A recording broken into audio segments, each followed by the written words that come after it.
नमस्कार। हमारे चैनल में आपका स्वागत है।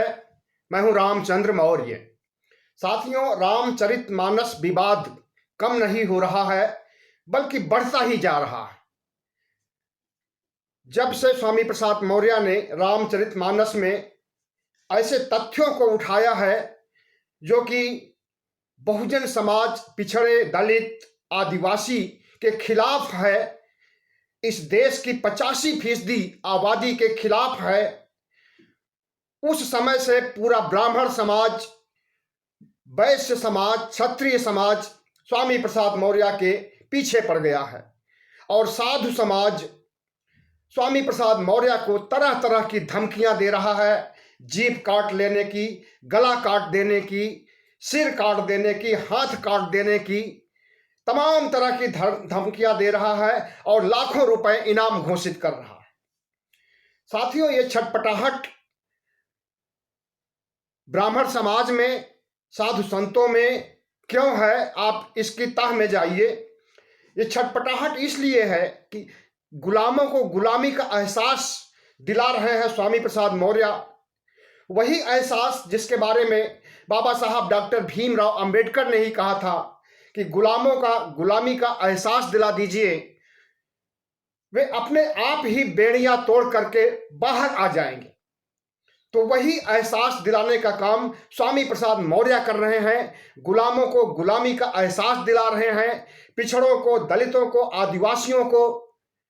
जिनके ऊपर सदियों से अत्याचार किया गया है, उन्हें अपमानित किया गया है, उन्हें प्रताड़ित किया गया है, उन्हें उस प्रताड़ना का, उस अपमान का एहसास दिला रहे हैं स्वामी प्रसाद। और जो हिंदू धर्म ग्रंथों के माध्यम से ब्राह्मणों का वर्चस्व सदियों से कायम था, वह संविधान लागू होने के बाद भी ब्राह्मण समाज के लोग, हिंदू समाज के लोग, कट्टरपंथी समाज के लोग लागू रखने चाहते हैं। जबकि संविधान में वर्णित है कि संविधान के लागू होने की तिथि से पुराने सभी धार्मिक ग्रंथ, सामाजिक ग्रंथ महत्वहीन हो जाएंगे, उनका कोई वैल्यू नहीं होगा। लेकिन व्यवहारिक रूप में क्या है कि उनका वैल्यू बढ़ गया है। जब से राम मंदिर प्रकरण आया है और जब से हिंदुत्व की प्रयोगशाला भारत को बनाने का काम किया जा रहा है, जब से हिंदू मंदिरों का जीर्णोद्धार किया जा रहा है और जब से मुसलमानों के मस्जिदों को अपहरण करके वहां पर मंदिर बनाने का काम शुरू किया गया है, तब से बाबा साहब डॉक्टर भीमराव अंबेडकर के संविधान की अवहेलना की जा रही है। और जो संविधान में उन्होंने लिखा कि भारत में सदियों से लागू मनुस्मृति का संविधान या पुराणों के आधार पर, वेदों के आधार पर शोषण, अत्याचार था, उसे आज से खत्म किया जाता है संविधान लागू होने के साथ ही। लेकिन वो खत्म नहीं हुआ। अगर वो खत्म हो जाएगा तो ब्राह्मणवाद खत्म हो जाएगा, और ब्राह्मणवाद खत्म हो जाएगा तो भारत को हिंदुत्व की प्रयोगशाला नहीं बनाई जा सकती है। भारत को हिंदू की प्रयोगशाला नहीं बनाई जा सकती है तो हिंदू मुस्लिम ध्रुवीकरण नहीं हो सकता है, और हिंदू मुस्लिम ध्रुवीकरण नहीं हो सकता है तो प्रधानमंत्री नरेंद्र मोदी और आरएसएस की सत्ता नहीं स्थापित हो सकती है। हिंदुत्व के पुरोधा अपने को मानते हैं संघ भी और बीजेपी भी। तो इसलिए अगर स्वामी प्रसाद मौर्य 85% बहुजनों को जगाने का काम कर रहे हैं और धर्म के विवादित पॉइंट्स को हटाने की बात कर रहे हैं, और उनका तो ये कहना है कि जितने भी विवादित चौपाइयां हैं, छंद हैं, दोहे हैं, श्लोक हैं, इनको न सिर्फ रामचरितमानस से बल्कि समस्त धर्म ग्रंथों से हटाया जाए, और हटाया नहीं जाए तो इन्हें बैन किया जाए। बस इसी बात पर पूरा ब्राह्मण समाज, पूरा तथाकथित कट्टरपंथी साधु समाज स्वामी प्रसाद मौर्य के खिलाफ फतवा जारी कर रहा है। लेकिन इस फतवा जारी करने में और स्वामी प्रसाद मौर्य के गुलामों को गुलामी की एहसास दिलाने से, स्वामी प्रसाद मौर्य के कोई एक एजेंडा के रूप में उठाने के लिए रामचरितमानस को जो उन्होंने काम किया है, उसका अपार समर्थन मिल रहा है बहुजन समाज में, पिछड़े समाज में, दलित समाज में, आदिवासी समाज में। आप देखिए सोशल मीडिया पर फेसबुक पर देखिए, ट्विटर पर देखिए, इंस्टाग्राम पर देखिए, यूट्यूब चैनलों पर देखिए,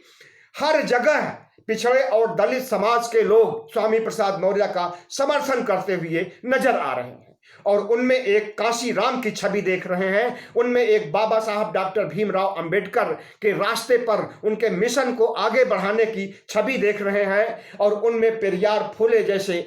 तमाम महापुरुषों के उपदेशों की छाप देख रहे हैं। तो साथियों, स्वामी प्रसाद मौर्य अनायास ही नहीं समाज को आंदोलित कर रहे हैं, और ब्राह्मण समाज को या तथा कथित कट्टरपंथी साधु समाज को झकझोर रहे हैं। इसमें एक बहुत बड़ा एजेंडा है, और वह एजेंडा है दलितों, पिछड़ों, आदिवासियों सबको की आंखें खोलने का। स्वामी प्रसाद मौर्य का कहना है कि जो पैसा आप अंधविश्वास पाखंड पर खर्च करते हो, जो पैसा इनके मंदिरों में जाकर के चढ़ाते हो, जो पैसा इन्हें दान दक्षिणा देते हो, उस पैसे से बच्चों की अच्छी पढ़ाई कराओ,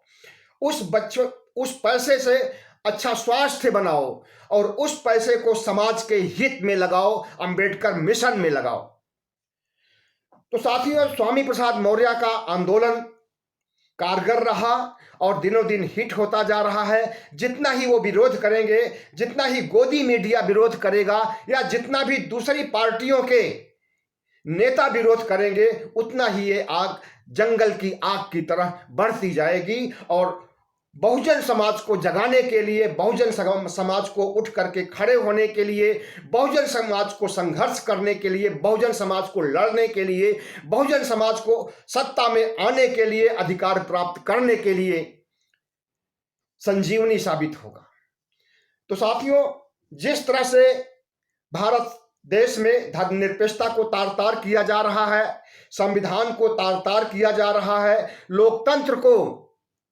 इग्नोर किया जा रहा है, लोकतंत्र को खत्म किया जा रहा है, लोकतंत्र के जितने भी स्तंभ हैं, 4 स्तंभ हैं, चारों पर मोदी सरकार और आरएसएस अपना कब्जा जमाना चाहती है। वो चाहे न्यायपालिका हो, कोलिजियम सिस्टम को हटा करके खुद बहाली करना जजों की,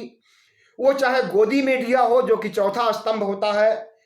उसे अपने काबू में कर लिया, उसे अपनी मुट्ठी में बंद कर लिया, क्योंकि वही राग अलापता है हिंदुत्व का, वही राग अलापता है मोदी जी को जिताने का, वही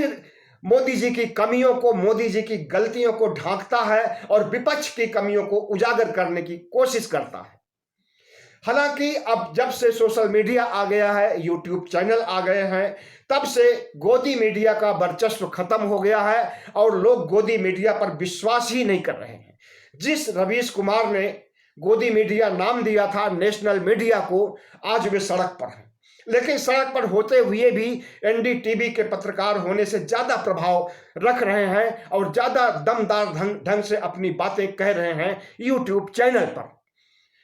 तो अगर सरकार के नियंत्रण में रह करके जो काम कर रहा है, वो तो सरकार का गुणगान करेगा ही, वह तो ब्राह्मण धर्म को आगे बढ़ाने की बात करेगा ही, वह तो स्वामी प्रसाद मौर्य जैसे नेताओं की बात करेगा ही, वह बिहार के मंत्री चंद्रशेखर की अवहेलना करेगा ही। लेकिन आपको समझना है कि जो गोदी मीडिया और जो आरएसएस, जो भारतीय जनता पार्टी और जो साधु संत स्वामी प्रसाद मौर्य की प्रतिक्रिया में खड़े हुए हैं और उन्हें गला काटने, जीभ काटने, नाक काटने, मुंह काटने की बात कर रहे हैं, उनके मंतव्य को समझिए, उनके भाव को समझिए और उनके दूरगामी परिणाम पर समझिए कि वे कितना बौखलाए हुए हैं। असल में वे डर गए हैं। जब से ओबीसी समाज में,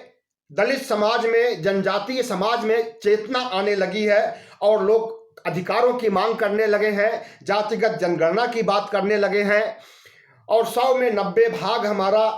की मांग करने लगे हैं, तब से इनके अंदर बौखलाहट आ गई है। पहले तो ये कांग्रेस की वजह से नहीं आ सके थे सत्ता में, क्योंकि कांग्रेस ने लड़ाई लड़ी थी अंग्रेजों से, भारत देश को मुक्त किया था अंग्रेजों के चंगुल से और उसने उसका फायदा उठाया 70 साल तक। उसके बाद इनका जब शासनकाल आता है, अटल बिहारी प्रधानमंत्री बनते हैं, उस समय से हालांकि अटल बिहारी की भी हार होती है, बुरी तरह से हार होती है, और उसके बाद फिर 2 टर्म में लगातार 2004 से 9 तक, 2009 से 14 तक 2014 तक कांग्रेस का शासन रहता है। उसके बाद जब ये मोदी राज आता है तो इस मोदी राज को ये अक्षुण्ण बनाए रखना चाहते हैं और इसे हिंदुत्व के सहारे हिंदू मुस्लिम करके, संविधान को नजरअंदाज करके और हिंदुत्व की प्रयोगशाला भारत को बना करके मोदी राज को कायम किए रहना चाहते हैं। तो ये ब्राह्मणों की प्लानिंग है और पिछड़ों को जगा करके पिछड़ों की सत्ता में भागीदारी लाने के लिए, पिछड़ों की गणना कराने के लिए, ओबीसी एससी एसटी को उनका अधिकार दिलाने के लिए अगर लड़ाई लड़ रहे हैं स्वामी प्रसाद और अंधविश्वास पाखंड का साथ छोड़ने की बात कर रहे हैं और अंबेडकर मिशन को आगे बढ़ा रहे हैं, दलित आंदोलन ओबीसी आंदोलन को आगे बढ़ा रहे हैं, तो इसमें खुल करके ओबीसी समाज को, दलित समाज को, जनजातीय समाज को सामने आना चाहिए और स्वामी प्रसाद मौर्य का समर्थन करना चाहिए। और वोट की राजनीति में अगर सिर्फ पिछड़े ही स्वामी प्रसाद मौर्य के फॉलोअर हो जाएं, सिर्फ पिछड़ों का वोट मिल जाए तो एक बार फिर से पिछड़ों की सरकार बन सकती है। और इसी एजेंडे को आगे बढ़ाने के लिए स्वामी प्रसाद मौर्य की लड़ाई है। एक तरफ राजनीतिक सत्ता प्राप्त करना और दूसरी तरफ सामाजिक हिस्सेदारी, समाज में के पिछड़े दलितों को उनका न्याय दिलाना, उन्हें आरक्षण के माध्यम से, उन्हें राजनीति के माध्यम से, उन्हें सामाजिक क्रांति के माध्यम से उठा करके खड़ा करना। तो साथियों, स्वामी प्रसाद मौर्य का समर्थन कीजिए और अंधविश्वास पाखंड से मुक्त होइए और भारतीय समाज को, जो कि संविधान को नष्ट करना चाहते हैं, जो हिंदू राष्ट्र बनाना चाहते हैं और जो लोग इस देश की साझा संस्कृति को मिटा देने के लिए कसमें खाए हुए हैं, उनके खिलाफ कमर कस के खड़े हो जाइए। बहुत बहुत धन्यवाद। हमारे चैनल को सब्सक्राइब कीजिएगा, लाइक कीजिएगा और शेयर कीजिए।